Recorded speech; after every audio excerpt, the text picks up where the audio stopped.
Good morning, good afternoon, or good evening, and welcome to this Techstrong learning experience brought to you by ContainerJournal.com. My name is Cody, and I'm the host of Techstrong Learning, and we have an exciting panel ahead. First, before we begin, I do need to cover just a couple of housekeeping notes. Today's session is being recorded, so if you miss any of our conversation, you will be receiving an email shortly after we conclude, and it will include a link to a recording of our on-demand, so you will be receiving that shortly after we conclude today. If you want to interact with our presenters today, if you look to the right side of the screen, you'll notice there's a chat tab. I'd like you to start warming that up for us right now by letting us know from where you are joining. If you look to that next tab over, it says Q&A. That's where we would like you to send in any questions you have for our panel. So this is more of an interactive conversation-based program. So feel free to send those in and we'll bring them in as soon as they're relevant. And of course, before we close out, we are giving away 4 $25 Amazon gift cards. So be sure to stick around. The topic of our conversation today is Kubernetes at the Edge. And our panel consists of Michael Cade, Global Field CTO at Veeam Software, Mostafa Radwan, Principal at Cloud Roads, Frank J. Olhorst, an independent analyst, and our very own Mike Vizard, Chief Content Officer at Techstrong Group. So Michael, Mostafa, and Frank, thank you all so much for being here with us. Mr. Vizard, would you like to take us away? All right. Thank you, Cody. And thank you, everybody, for joining us today. I'm going to jump in with Mostafa at the top end of this, but at least I would say that Kubernetes is arguably the most powerful platform to come down the pike in a long time in the enterprise, and certainly the most complex. And it's that complexity piece that gets people scratching their heads a little bit about how am I going to deploy this at the edge? Because people are like, these are environments where memory and storage and resources are constrained. So Mostafa, what's driving people to push Kubernetes out to the edge? Yeah, great question, Mike. I think the first thing is companies want to kind of capitalize on the benefits of edge computing as well as Kubernetes. Merging those together. It's not for everyone, of course.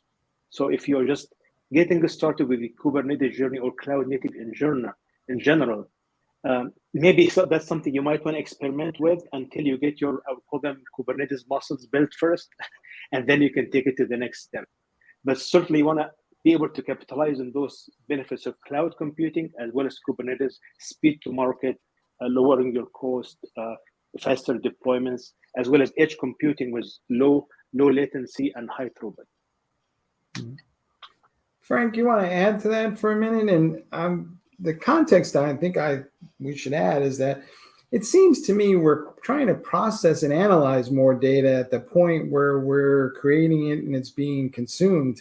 And we're trying to reduce the amount of latency of dependency on cloud services, and yet all these edge platforms are connected back to some cloud platform. So from your perspective, are the applications that we're building at the edge different from what we used to build back in the day? They seem to be a little more loosely coupled on the one side and event-driven on the other. So is the nature of what we're trying to build just fundamentally different? Well, yeah. It's different in the fact that, people have come to realize that, the way that you usually deal with the edge, the economies of scale don't work so well there because of the lack of, centralized management, the ability to properly control environments, and also, the ability to scale out. Because if you look at a lot of the edge environments, especially if you, apply it to like the retail model, you have all these stores, scattered about the planet, and, your traditional edge type applications don't deal with that so well, where containers deal with that a lot better because you're able to have a lot more management control over it. And you're also reducing the latency, and you're lowering, the hardware need at that point in time as well. And also you can, it's easier to push out updates and things like that. And you don't need any type of IT support on site at that point in time, at least as far as the applications go. All right. Michael, you want to add anything to that? I mean, I know you've dealt with a lot of customers that are putting some of these things out on the edge, and what are you hearing from them about what makes deploying Kubernetes at the edge hard to manage? So I think to the point, like from Frank and Mustafa, I think, and in general around edge, I think it's quite interesting. We call something the edge, and all of our descriptions of the edge is going to probably differ slightly, right? As well. I think the important part for me, based around the data and the data protection place, is we're only seeing a very short amount of a small percentage of data out on the edge. Like Gartner, for example, from a research point of view, they say around 10% is out there right now. But come 2025, we're going to be seeing like 75% of the data that we create will be out on the edge. So to your point about like manufacturing, retail sites, and to other edge like IoT, they're going to be generating more and more data from that perspective. And I don't know if that's not a blocker. That doesn't make it increasingly difficult, but it is something to be considerate of, is that as we start to see applications sit there at the edge, closer to the application or closer to the user or closer to the part where it needs to be, that data, how important is that data? But in terms of like what makes managing it difficult, I think it all depends on what that description of edge is, as to whether it's IoT devices sat in tractors going up and down fields, giving you information back so that you can make a decision on when and where to send that tractor next, or whatever that may be. Water examples, like it really depends. But we know that this world is even more complex. It doesn't just need to be. Kubernetes is the easy button, right? Because Kubernetes on the edge is the same Kubernetes that you see in the data center and the same that you see in a managed Kubernetes environment. I think that actually makes life a little bit easier, to what Frank's kind of touched on. It's what is the actual device that is acting at the edge, that is providing that event-driven system. I think that's where the complexity comes in. All right, that's the first time in my life I ever heard the phrase "easy button" and Kubernetes in the same sentence. To be fair, that is fair. Mustafa, to that point, right? So essentially, we're winding up with fleets of Kubernetes clusters as we deploy all this stuff out of the edge, and yet I feel like one of the weaknesses of Kubernetes is the management plane. There is no real standard there, and it feels like there's a lot of options. So what is your sense of the state of the art of managing Kubernetes in general? And then how does that apply to the edge, where I think it may be even more challenging, because the further something away is, the harder it is to manage? Yes. So one thing to underscore here, Mike, is if you haven't managed Kubernetes clusters before, you don't want to go to the edge, right? And manage it first. You want to get to your data center or in cloud or whatever. As I mentioned, as I noted earlier, build those Kubernetes muscles first.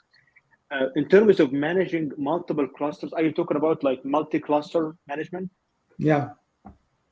Okay, so there are different frameworks, or the Kubernetes has the cluster API, which allows us to manage clusters at scale. It is not standardized, but it's a step in the right direction. And what I have seen in the field that companies are looking into or experimenting with the edge is that they are utilizing this to manage their clusters first, and then eventually want to extend those to the edge. So the Kubernetes on the edge is going to be another cluster for them. Of course, it's going to be constrained in terms of hardware resources, bandwidth, and network connectivity, but they just want to standardize the way they manage Kubernetes. So I would say the Kubernetes API is the good place to start. It's not standardized or easy, but it's a step in the right direction. All right. If anybody remembers anything from this webinar, I think it's going to be easy button so far, based on the comments on the side. Frank. Well, I would like to add, to just what Mustafa was saying about when it comes to the management. I mean, it all comes down to being able to manage at scale, which is something that's always a challenge to folks. And it's also, a mindset. So many folks out there are used to, managing the full stack. And, with Kubernetes, with your containers, you're kind of getting away from the full stack, which turns it into, all right, I need something to manage the rest of the stack, and I need something to manage, just the container infrastructure. And I think that presents itself as a challenge, at least from a conceptual point of view, for folks that are trying to, leverage Kubernetes. It, kind of takes away that easy button. It makes it the hard button at that point in time. All right. Well, let's come back to Michael here for a minute. When you see customers doing stuff at the edge, are they using the traditional Kubernetes clusters, or are they using more of these lightweight distributions, or is it a mix of these things? What are you guys seeing out there? Yeah, so a lot more of the lightweight. I think most commonly we're seeing like K3S out there and at the edge. But in regards to, again, me dying on the sword of the easy button here, is really goes back to that Mustafa saying about it's the Kubernetes API that is the same API that we have and use within the data center across cloud Kubernetes clusters that also lands in the edge. Now, that isn't necessarily the easy button, but it does provide that single point of entry and common API across all of those different clusters. But yeah, to your point, it's definitely K3S is way up there from a distribution point of view. Lightweight, we're seeing a lot of ARM-based processors out there on the edge as well, and that ranges from storefronts, so point of sale systems that are running some sort of distributed architecture to the most common, and I mentioned this before as well, around smart farms. I was speaking to someone earlier about in regards to like sensors making better decisions, making faster decisions based on the atmospherics that they've got in the area at the time, and that dictates from an event-driven process where and when they're going to put the machinery out, which I thought was massively interesting as well. So, well, to Michael's point. So one of the reasons we don't have a lot of edge computing up until now is because it's a mess. There's different processors everywhere you go, different architectures, and it's very hard to deploy anything. And certainly we couldn't use like continuous delivery methodologies because every platform was a snowflake. So Kubernetes APIs provide that common layer to actually be able to manage this stuff at scale. So for that, it's a crucial building block. Mustafa, let me ask you something now. Do you think the Kubernetes API may be more important than Kubernetes itself, and it may be the thing that really drives much of this conversation? And, the clusters are kind of mildly interesting, but I've seen people who are, accessing edge computing stuff on very tiny devices just via the Kubernetes API, and there is no cluster. So, where are we in terms of the Kubernetes API, and do we fully appreciate what we can do with it? Yeah, so one of the things I really appreciate in Kubernetes, and I think pretty much most of teams, organizations go to use Kubernetes plus, deployment containers at scale and so on, is its extensibility. So we have the ability in Kubernetes to plug and play. We have Kubernetes network interface, Kubernetes runtime interface, who knows CX interface in the future, so we can integrate with pretty much a lot of things. And we can actually change the orchestrator itself. If I don't like the way it's scheduled in pods or containers, I can go on and write my own schedule. And hence the Kubernetes, the API I'm talking about, we don't know what's going to be, in 4 or 5 years from now. But certainly you can integrate as you adopt and as you evolve with the different use cases and needs in the market. That's what the real powerful Kubernetes. It can manage VMs, it can manage containers. Who knows what it will manage? Maybe self-driving cars in the future. I do not know. Mm-hmm. Frank, what do you think? Is the API maybe the thing we should be focused on and less, concerned about what the underlying cluster is? Yeah, I think we should be focusing on the API to really understand, how we're, talking across, applications, microservices, and everything else that, makes up a Kubernetes, deployment at the edge. All right, cool. Michael, I think we're kind of come full circle here. I think we're all agreeing that the API is kind of the potential easy button, but the clusters themselves are varying degrees of complexity. And I think to add to that, I think that's where tools are. That's where we're getting much better. Don't get me wrong. There's no one easy button for one orchestration like management tool over the top. Like you've got AWS have EKS Anywhere. You've got all of the clouds have their own like edge or edge deployment offering. You've got then the likes of Rancher and Portainer that are allowed to bring that simplify that underpinning architecture. But none of them are winning the race, right? We haven't established the vSphere of virtual machines out into containers and Kubernetes. I think that's where we are at the moment. I think the race is still very much on as to what people want to see. Mustafa, there's been a long-standing debate about stateful versus stateless applications in the land of Kubernetes, and now we're out at the edge, and we're trying to process data and analyze it at the point where it's being created and consumed. So many of those applications are stateful. Are we, by definition, starting to see more stateful apps in the land of Kubernetes as a result of going to the edge? Or is there some other way to think about this? Because, you talk to some folks and they'll be like, stateless or bust, and I'm not going anywhere near stateful applications in Kubernetes. What's your vibe, or what's your sense of what's happening? I will share with you and your audience, Mike, what I have seen in the field for the last 5 years. So if you talk with me 5-6 years ago and say, I want to run databases in Kubernetes or containers, I would say, good luck for you. Good luck with that. So the last 2-3 years, we have seen lots of progress. For example, the concept of Kubernetes operators. We have lots of tools today that allow us to do backup and restore, not easily, but it is possible in Kubernetes. As you build your DevOps practices and so on, you can automate this problem and resolve it once for all. So today, we can run stateful applications in Kubernetes in the data center, cloud, or hybrid.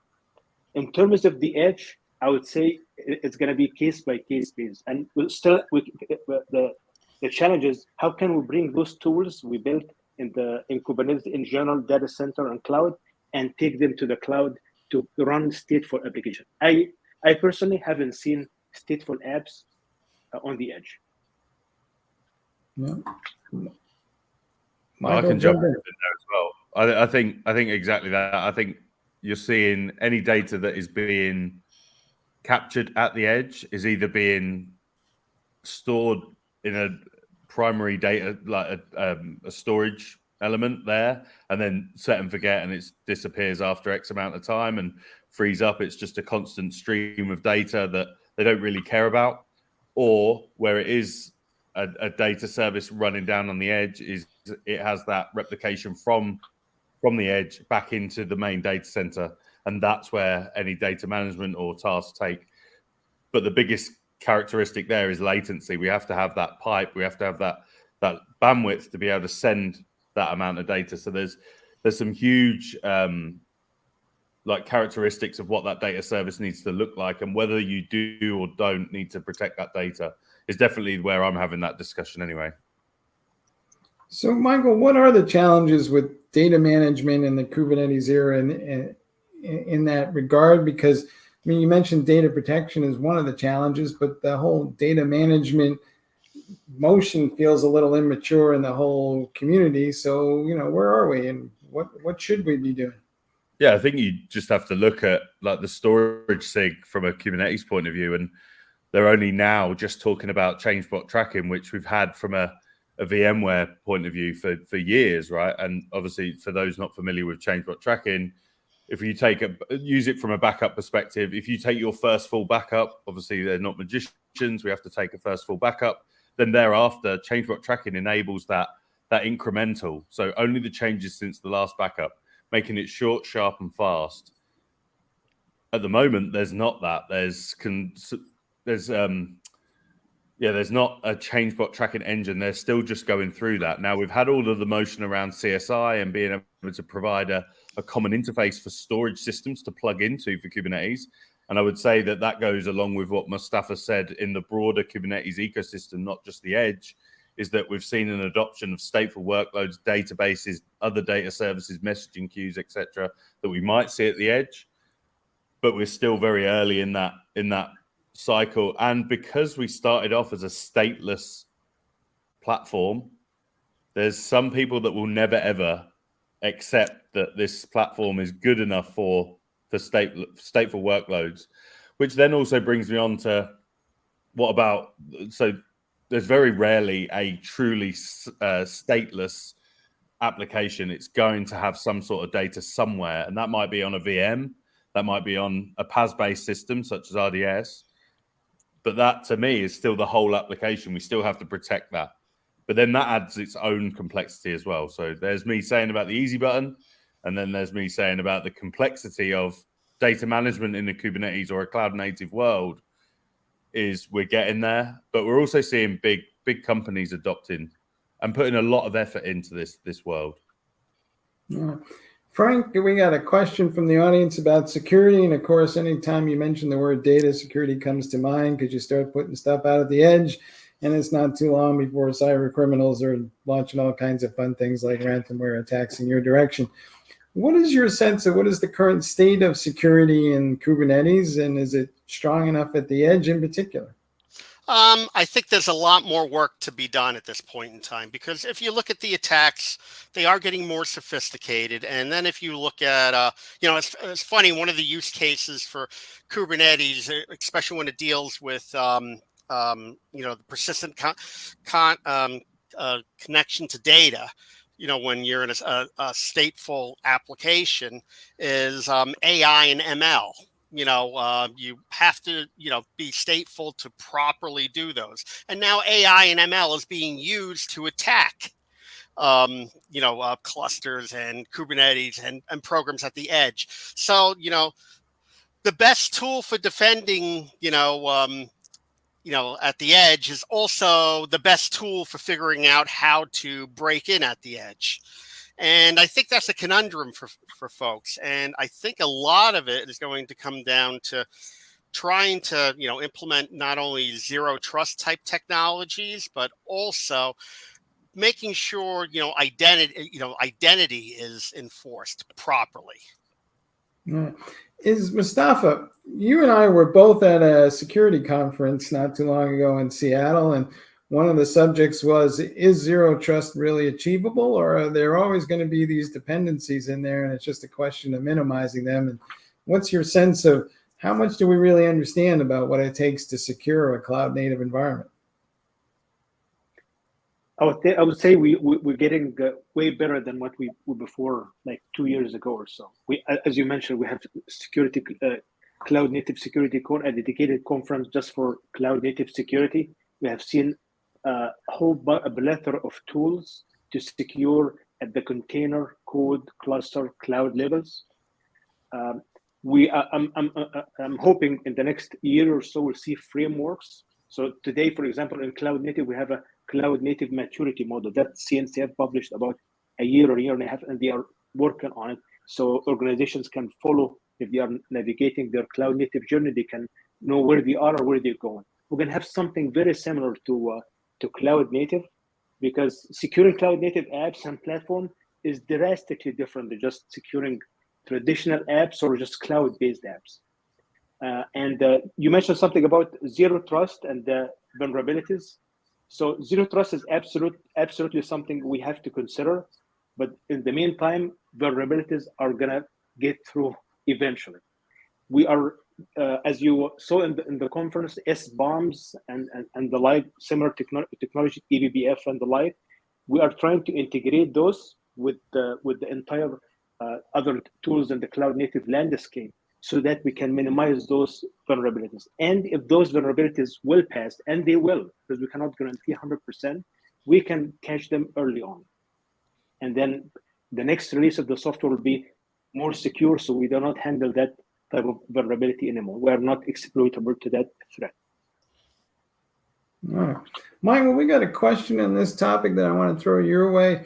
It's about, what is the vulnerability level of pods? And I'm assuming that is kind of also wants to know, like, how do I secure namespaces versus pods versus the clusters? Because it seems like, you know, a lot of people have different levels of support for, so how deep do I need to go to protect Kubernetes environments? Yeah, I think this goes to Mustafa's point as well, in that there's a scale, basically pod vulnerabilities within pods comes way down the line from a software lifecycle development, right? In that you should be using tools to prevent, or at least have some sort of visibility into any vulnerabilities, CVDs that you have within that application, that software.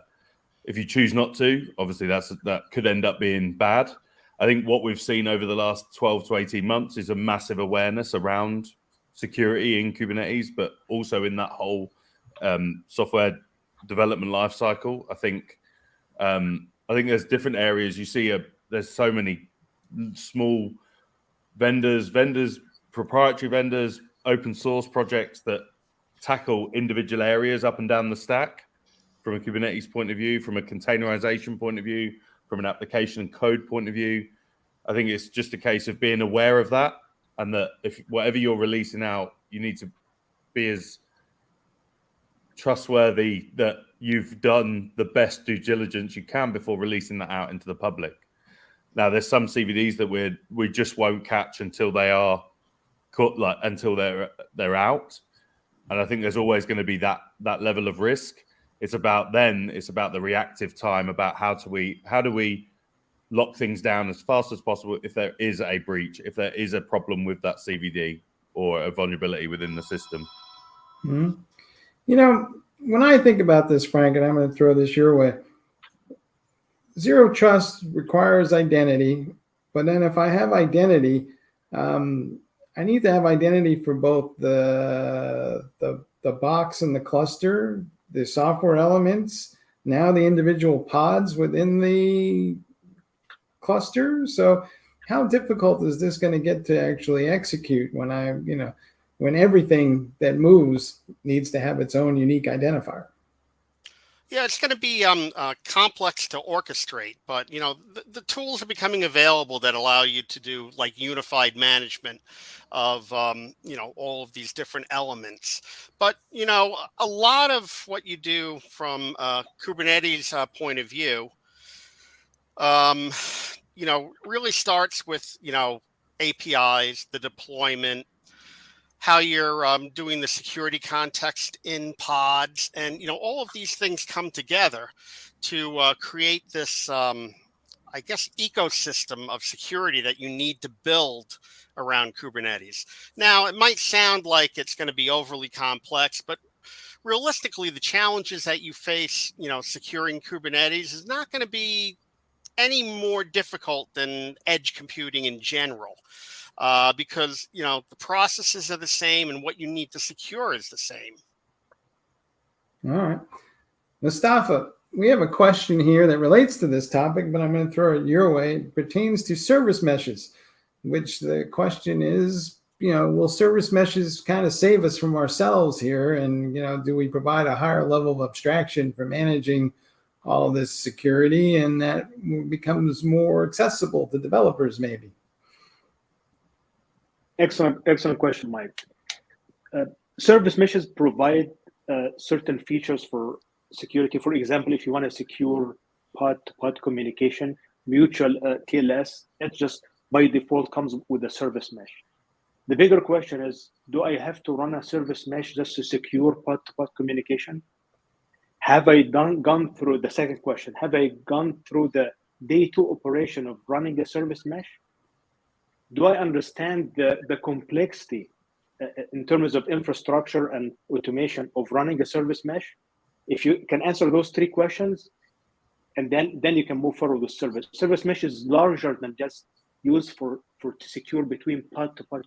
I can do this with my own certificates and maybe Wireshark and a glue solution from here and there. I do not need a service mesh for that. But service mesh provide ingress and egress support, provide some sort of monitoring and some sort of observability in your platform, and it's too complex to manage as well. You are doubling the number of containers in your cluster.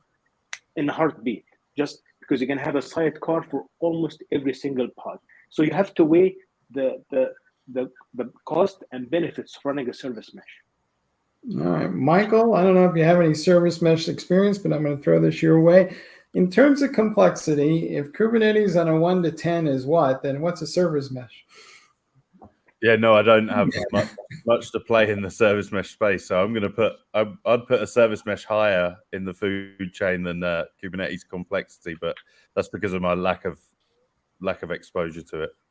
That may be the same. Frank, you agree with that? Or service mesh is still early days and kind of complex, and some of those pieces are bigger than Kubernetes is if you're using a lightweight version of Kubernetes anyway. Yeah, it's a challenge managing these meshes, especially when you start talking about the security around them and things like that. But I mean, I would say the best thing to look at from the point of view is if you could make sure that you're using proper vulnerability scanners and tools like that to really delve into where you have a mesh deployed. It is one of the better ways to look at security, is to constantly make sure that you're scanning for vulnerabilities. But also the external management of the mesh is rather complex, but I expect it to get easier in the future. All right, I'm going to let one of our participants have the last word on this particular subject, but their statement is anything at scale without a service mesh is asking for trouble. So up to you as the individual user to decide whether or not you think service meshes are the way to go. So my biggest take on that, and obviously I've already suggested my knowledge of service mesh, but the customers that I'm speaking to who have a great scale when it comes to stateful workloads, I don't find that they include that within their service mesh, even if they have a service mesh. But obviously, I'm not aware of what that play would look like in terms of scalability around a database, for example, or another data service. So I don't know how or where that fits in together. Mustafa, as you look at where we are, and we talked about Kubernetes APIs earlier, do you think edge computing is really an instance of distributed computing in my mind? And there's clearly, a lot of different flavors of that, and a lot of the applications are event-driven, and that's a concept that's been around for 3 decades, but not many people have actually done it because it's kind of hard to build those applications. What's your sense of things though overall? Is distributed computing getting easier? Because it was always hard. So are we making any progress here? Excellent question, Mike. I would say overall we are in the right direction. Distributed computing by nature is complex. You can look at I remember in the 90s or 2000 when Java programming language came, there were the 8 or 10 policies of distributed computing that the latency is always low, the cost of transfer is zero, and those if you write containerized apps or Kubernetes applications today, I think that's the first thing you should learn before even learning what is a pod or a container, because this is just the nature of distributed systems. They are complex. One node up, the other one is down, and the first node is trying to communicate, will keep looping for a little while. So just as things get complex, there are things we can do to simplify the journey. Distributed computing is going to continue to even more complex as we get self-driving cars, IoTs, 5G, you name it. But the journey doesn't have to be for organizations to kind of harness those technologies. What do you think, Frank? It seems to me, even if I look at what we call the distributed instance of computing, it smells a lot like batch-oriented computing at the end of the day, because to Michael's point earlier, it was kind of like we're processing data locally and then we're updating a database somewhere in the cloud. So I seem to remember this. I'll date myself, but I think we were talking about the same thing back in the VAX VMS days, right?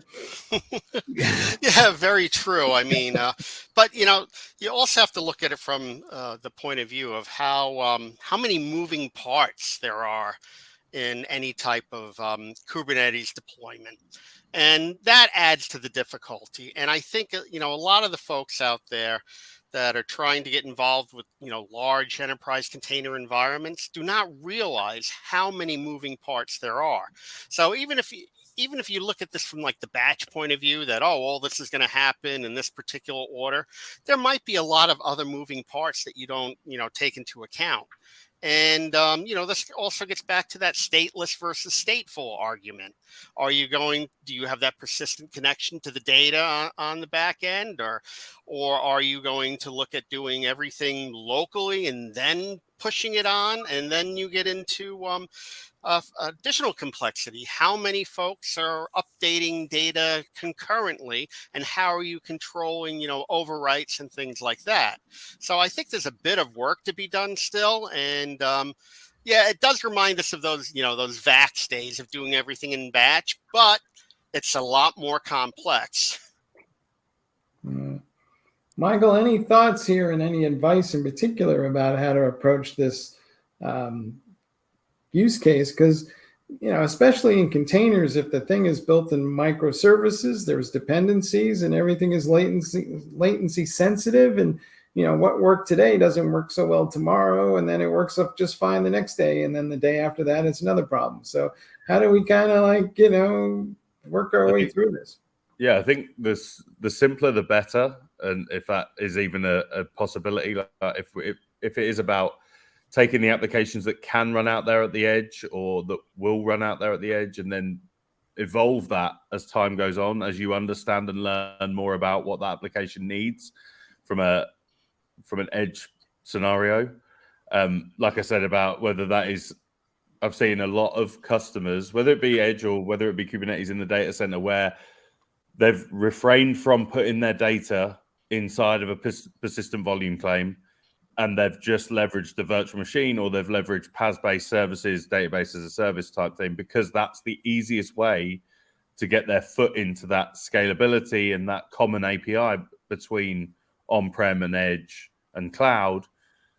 And I think that's okay. There's no lift and shift. There's no nice, easy VM to container, nice converter. There is no easy button for that, right? And we're very much all potentially creating new applications here, there, and everywhere that have different requirements and brings its own vulnerabilities and everything around that. So we have to hit the easy button, by all accounts, to get in there before we can adopt and evolve what we're doing in that space is my biggest takeaway. Mustafa, do we have the skills needed to go execute all this stuff? As I look up and down the line, I'm like, all right, I need a full stack developer who knows Kubernetes with some understanding of networking and security. And, the odds of finding that individual are slim to none. So it's got to be a team. But, can I get that team of people together, and can I get them organized in a way that executes something? Or, as part of the issue here, we don't have the culture and the skills to go do this.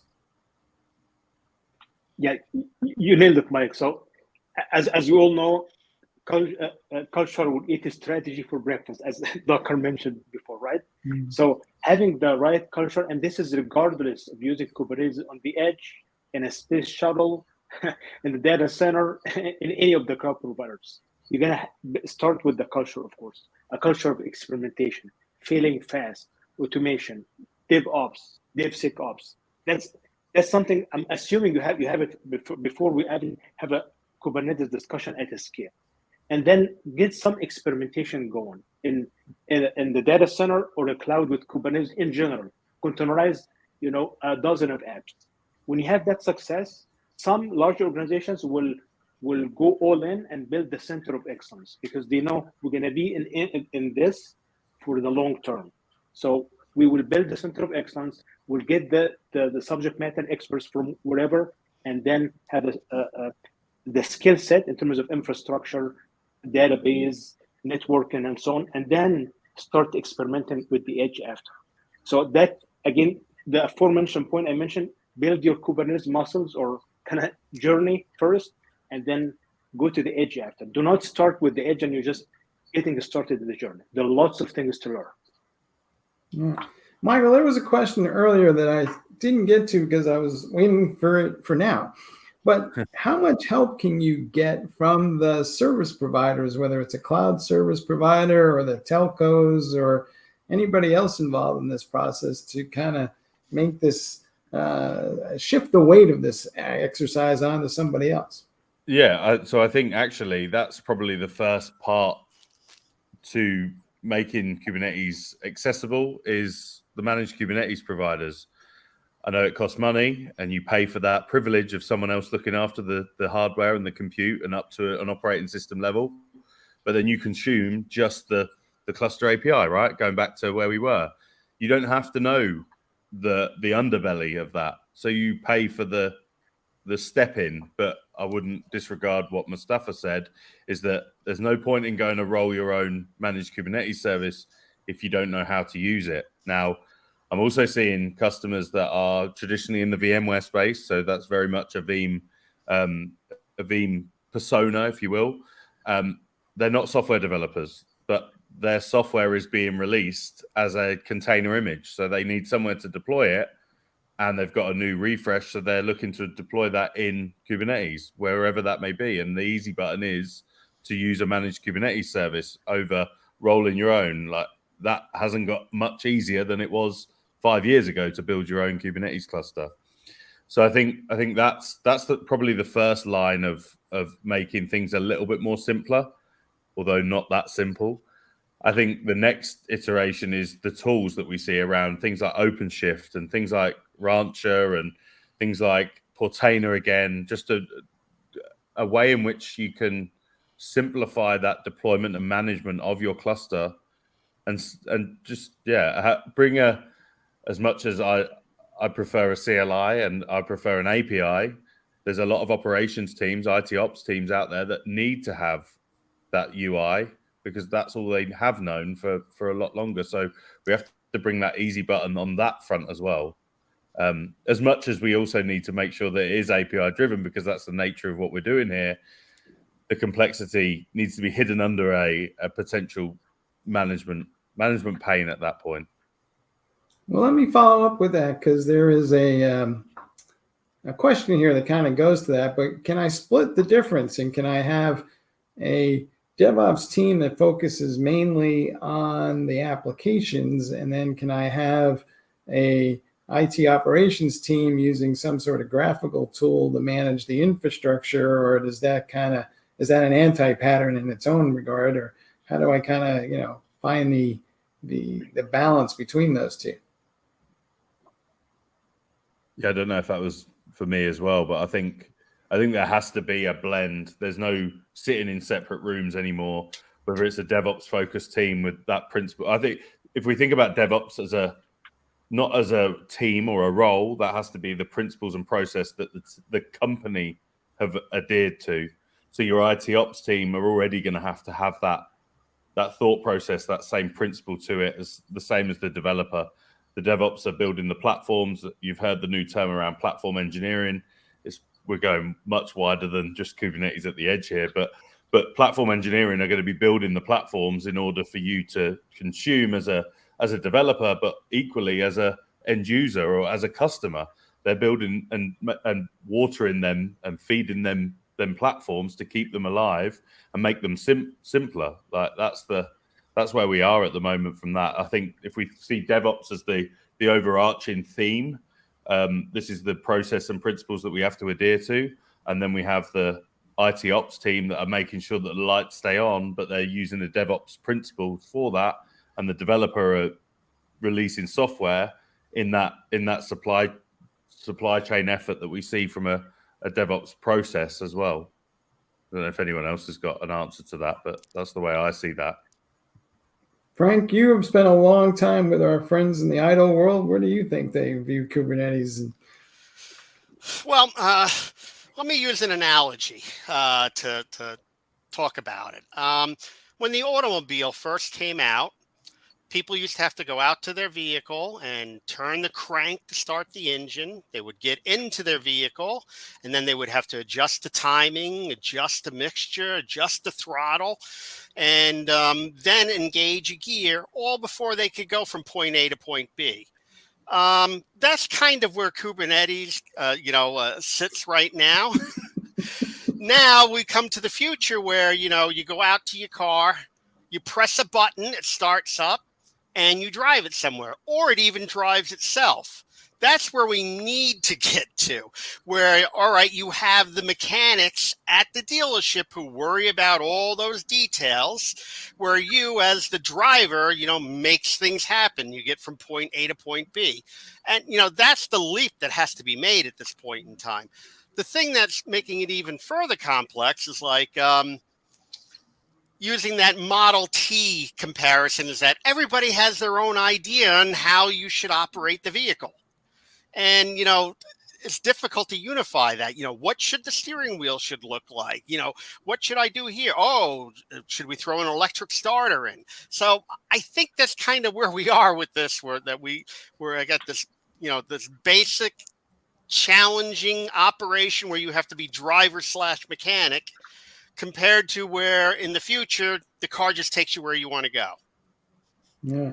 Mustafa, adding on to that, one of the complaints about Kubernetes, of course, is that there are too many knobs to set, and it doesn't really come pre-configured. And they do that because they don't want to have an opinionated environment, but then everybody complains about how unopinionated the environment is. What do you think the ultimate level of automation is going to be here? And you can't walk down the street these days without somebody talking about AI and ChatGPT this. And what is the state of AI ops as it might be applied to Kubernetes going forward? It's actually getting lots of traction. When you talk about AI ops 2-3 years ago, nobody would really pay attention much because we're running in cloud. We're okay. We have our operations team. With Kubernetes environments right now, sometimes we are not able to troubleshoot issues because those are issues we never heard before. We've never seen before. We are in a distributed environment, thousands of containers running, maybe in multi-cloud, you name it, the level of complexity. So those issues we don't have metrics for them.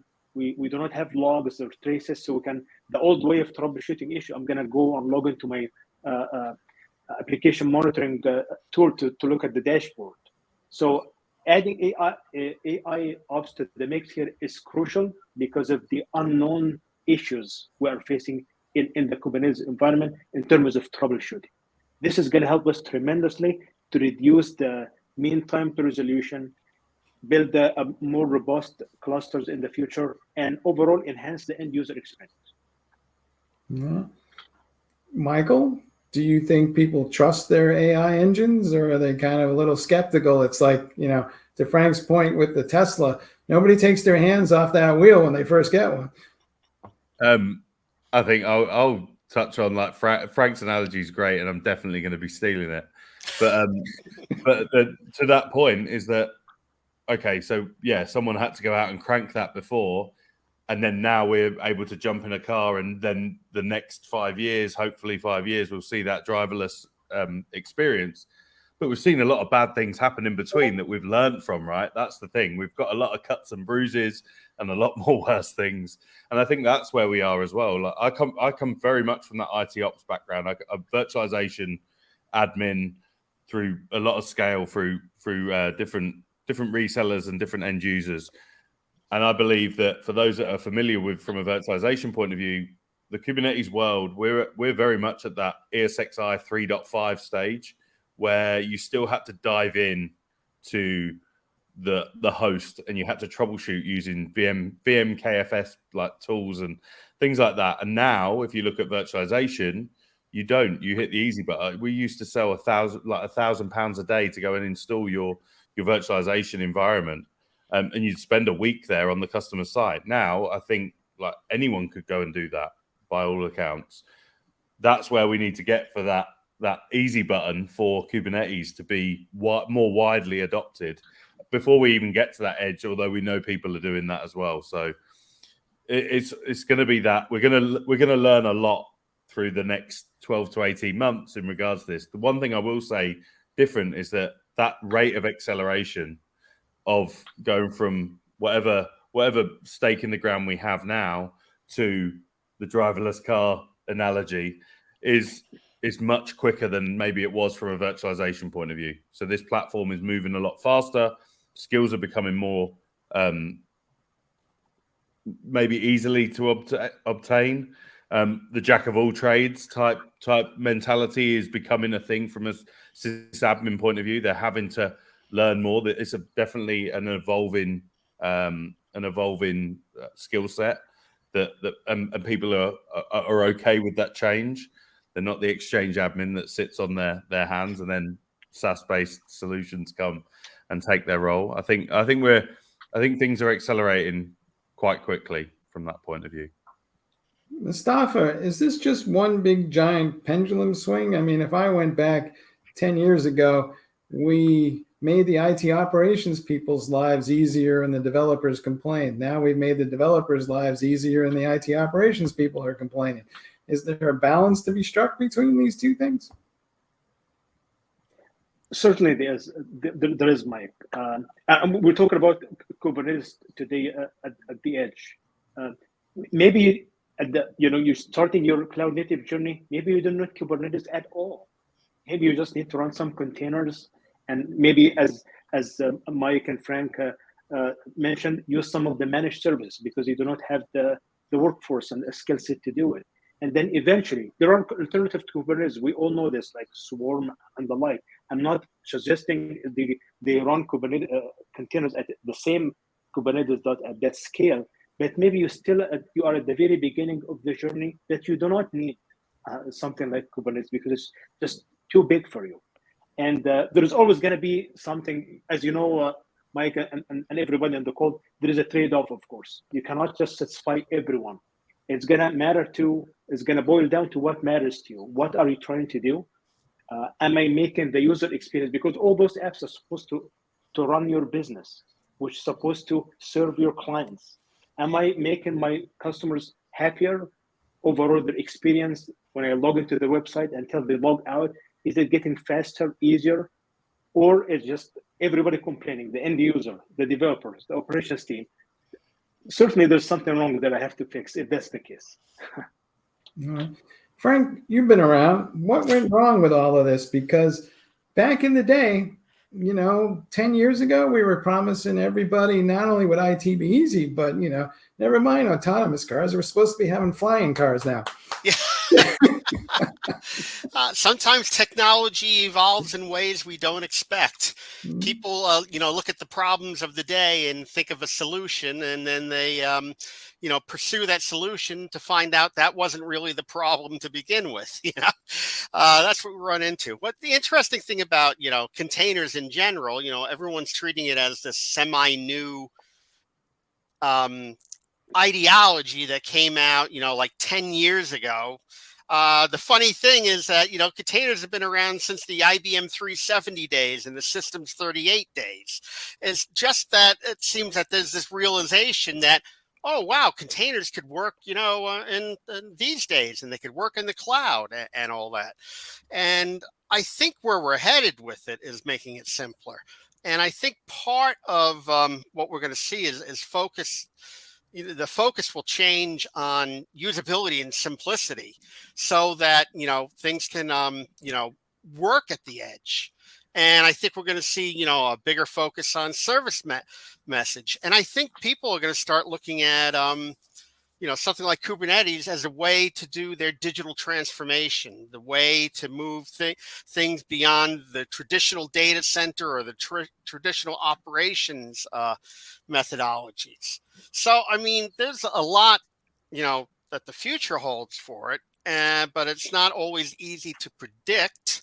And, we can all have, 2020 vision towards the past to see what went wrong and to realize it was just missteps. And we really have to look to what the actual problems are to solve, not the ones that we perceive, but the ones that are actually going to happen.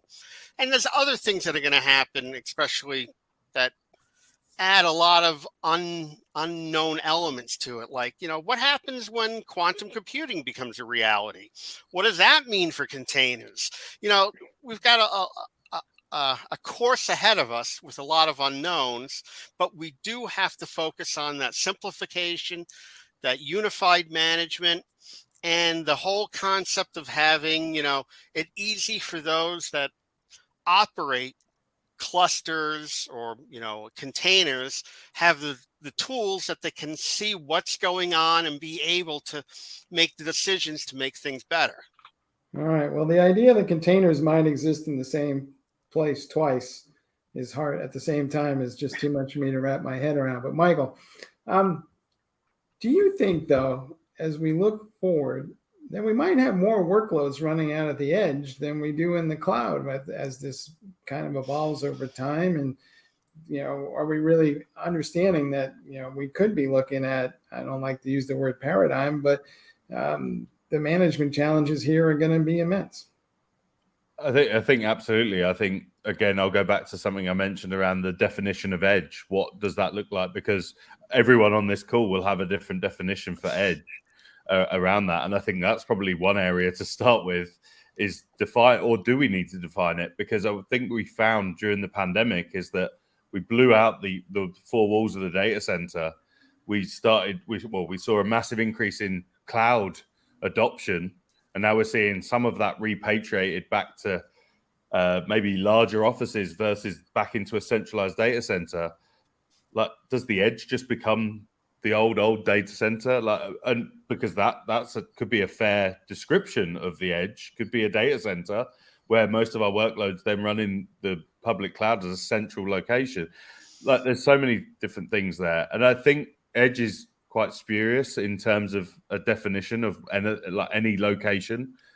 So yeah, I think that's probably the first thing to define, if we have to, or is edge just everywhere? Because we talk about edge as IoT, we talk about edge as robos, we talk about edge as like shopping centers, shopping malls, etc. Like, what is the edge? And I guess that's a bigger topic for the last however long we've got, but that's where I'd go with that. All right, I'm going to agree with you on that point. Maybe add one other point. This is a pet peeve of mine, so I'm going to bring it up since you already brought it up. But so if we have edge computing and we have cloud computing and we're processing everything in between, including in local data centers, are these terms that we're using to describe things becoming somewhat of a misnomer, because basically it doesn't matter anymore? So I'm voting for a new term. It's so old, it's new again. We just call it enterprise computing and be done with it. What do you say? Sounds great, except for when it comes time to troubleshoot it. Hey, there's something wrong with the enterprise computing. Well, there you go. But where you think the problem is probably not where it really is anyway. So there you have it, folks. I think Mike is gonna be called clever computing, but I don't know. Clever computing. I like that. All right, let's go with that. I like that. All right, here we go.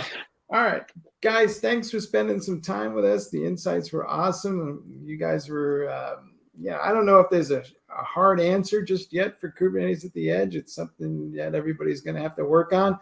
There are no magic silver bullets, and there may be the occasional, I won't call it an easy button, but it's easier than it has been before. So that represents some progress in that regard. Cody, I'm going to kick it back to you and take us home. Awesome. Thank you, Mike. And Michael, Mustafa, Frank, thank you all so much for joining us as well. I'd like to remind our audience that our session today was recorded. Should you want to rewatch or share, you should be receiving a link to access the recording on demand. Or, of course, you can find it living on the Container Journal website at containerjournal.com/webinars. The 4 winners of our $25 Amazon gift card drawing are Katie N., Thomas S., Umar M., and Tracy W. So to our 4 winners, congratulations. Keep an eye on your inbox to claim that gift card. It should make its way to you in about the next 48 hours. If you don't happen to see that email, please do check your spam folder just in case it gets filtered out. To Michael, Mustafa, Frank, and Mike, again, thank you all so much for joining us. And to our audience, thank you for being here with us for the past hour. We really appreciate your time, and we want to hear your thoughts about our program today. As soon as we close out, there will be a survey that pops right up. Let us know what you thought about our discussion today, or what you'd like to see in an upcoming program. Either way, we do hope to see everyone at a future Techstrong learning experience. Have a great rest of your day. And Michael, Mustafa, Frank, and Mike, thank you all once more. Bye. Thanks, guys. Cheers.